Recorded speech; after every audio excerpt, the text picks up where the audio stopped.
নমস্কার, আমি অনন্যা চক্রবর্তী আরেকবার আপনার সামনে এসেছি দেশ বাঁচাও গণমঞ্চের যে ইউটিউব চ্যানেল তার তরফ থেকে। আমরা জানি যে ইলেকশন কমিশন থেকে লক্ষ লক্ষ নাম বাদ হচ্ছে এবং তার মধ্যে নাকি 30 লক্ষ মেয়েদেরই নাম বাদ। তো মেয়েদের এত ভয় কেন? অবলা নারী, মনুবাদীরা তো মেয়েদের অবলাই মনে করে, কিন্তু তাও মেয়েদেরই নাম বাদ দিচ্ছে। মেয়েরা ভোট দেওয়ার সময় কি চায়? মেয়েরা চায় একটু তাদের সংসারটা সুন্দরভাবে চলুক, তাদের ছেলেমেয়েরা পড়াশুনো করুক, একটু সুরক্ষা থাকুক। আর যদি বাপের বাড়িতে মা বা বাবা কেউ অসুস্থ হন, একটা হরলিক্সের শিশি যাতে পাঠাতে পারেন, বা ভাই একটা কিছু শখ হয়েছে চাইছে ভাইকে কিছু দিতে পারেন, যাতে কারোর কাছে হাত না পাততে হয়। তো এই যে ছোট্ট একটা চাহিদা, সেটা পূরণ করেছেন আমাদের মুখ্যমন্ত্রী মমতা বন্দ্যোপাধ্যায় লক্ষ্মীর ভাণ্ডারের মাধ্যমে। সুতরাং খুব স্বাভাবিকভাবেই তারা হচ্ছেন মমতা বন্দ্যোপাধ্যায়ের ভোটার, কাজেই তাদের তো বাদ দিতেই হবে। তো এটা নিয়ে আমাদের বন্ধু দীপান্বিতা একটা সুন্দর কবিতা লিখেছেন, আপনাদের শোনাই। বহিরাগতের সংজ্ঞা। রাজ্য জুড়ে ঘুষপেটিয়া, তাড়াবো সব তোদের। রোহিঙ্গারা বিদেয় হবে, বাঙ্গাল হবে মোদের। মোদি শাহের জোর হুমকি, শুধুই ফাঁকা বুলি। তালিকাতে নাম কি তাদের তুলতেই ভুলে গেলি? কিন্তু তবু বাদ দিয়েছি 65 লাখ যেন। অ্যাডজুডিকেশন 60 লাখ, ক্ষমতা মোদের মানো।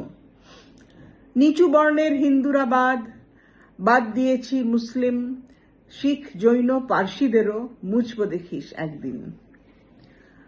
মজার কথা বলি এবার, জ্ঞানী বাবুদের জ্ঞান, নারীদেরও বাদ দিয়েছেন জন্ম যারা দেন। মেয়েরা কেন চোখের বালি, সেটা বোঝো ভাই।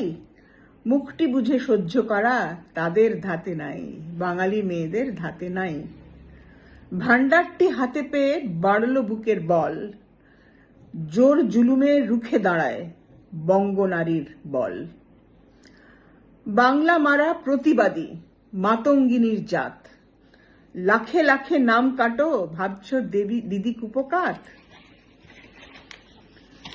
এরা সবাই বহিরাগত বলছে জ্ঞানীর বেটা। ভ্যানিশ কুমার 5ই মে খাবি লক্ষ ঝাঁটা। মা যদি হয় বহিরাগত, সন্তান তবে কি? জ্ঞানীবাবুর বুদ্ধি দেখে সবাই বলে ছি ছি ছি। ওরে জ্ঞানী সবুর কর ভাই, আর তো কটা দিন। মোদি শাহের সঙ্গে হবি সাগরে বিলীন। শূন্য হাতে ফিরবি যখন মুখটি করে চুন, দেখবি তখন মহিলাদের আবির খেলার ধুম, সবুজ আবির খেলার ধুম। অর্ধেক আকাশ দখল করে সদাই থাকে যারা, তাদের এত অপমানের শাস্তি পাবি তোরা। আরেকবার বলছি, আমি বিজেপিকে ভোট দেব না, কারণ আমি কোনো মনুবাদী দলকে ভোট দেব না। যে দল দাঙ্গা বাঁধায় সেই দলকে আমি ভোট দেব না। আমি চাই না আমার বাংলা তারা দখল করুক। আপনাদের অনুরোধ করছি, আপনারা যাকে ইচ্ছে ভোট দিন, বিজেপিকে ভোট দেবেন না। সবাই ভালো থাকুন। যদি আমাদের অনুষ্ঠানগুলি আপনাদের ভালো লাগে, লাইক করুন, শেয়ার করুন, সাবস্ক্রাইব করুন। ভালো থাকবেন, ধন্যবাদ।